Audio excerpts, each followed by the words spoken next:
Welcome to LC Screen Talk. My name is Larry, and this is my review of Mistress America.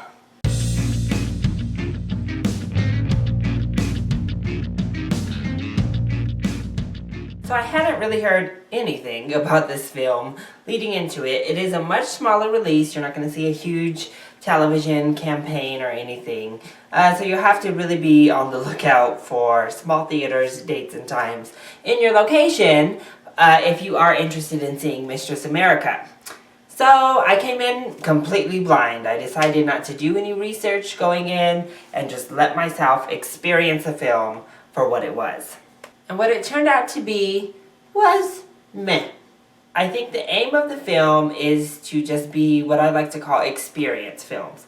It's not about the who, what, when, where, why. It's just about experiencing a situation or experiencing life with a set of characters. And that's what we have here. We're just kind of experiencing this time in these people's lives.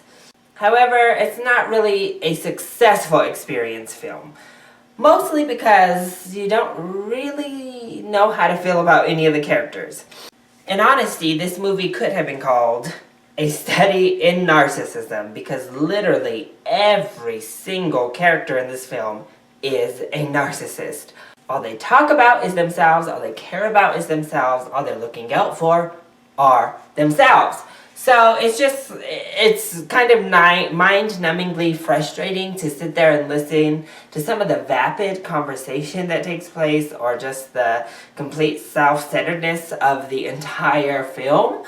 But all of the characters are still oddly endearing and, dare I say, likable. So they are well-rounded, decently written characters. They have flaws that you don't like and they have attributes that you do end up liking. The problem is that none of our characters develop from point A to point B. They learn tiny little lessons throughout and you kind of get a glimpse of that at the end. But really they're the exact same people they were at the beginning when the film ends. And that's what makes it not a very satisfying experience leaving the theater. You feel like, what did we just watch? Why were we a part of this experience when none of our main characters even learned anything? But the acting is good. Greta Gerwig is kind of the main focus of the entire story.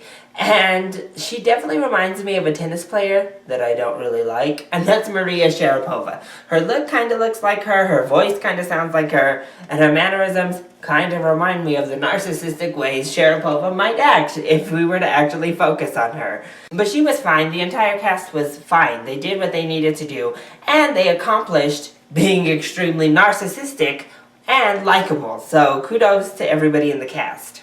The writing was also pretty crisp, pretty funny, but it just felt like an incomplete movie. That's the best way I can describe it. It has a definite beginning and sort of a middle with no end. There's really no ending to the film. It just abruptly kind of stops. It tries to show a little bow to wrap it up in, but really there's nothing. So really, I would say this would make a decent rental if there's nothing else you're interested in, but don't spend your money to see this in theaters.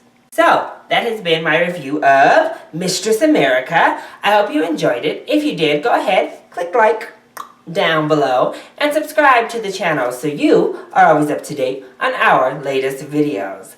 Also, join in on the conversation. Are you excited to see Mistress America? Or have you even heard of it? Let me know your thoughts in the comment section down below or hit me up on Twitter. I love you all so much for your support. Mwah! Thank you for watching and I'll see you next time. Bye!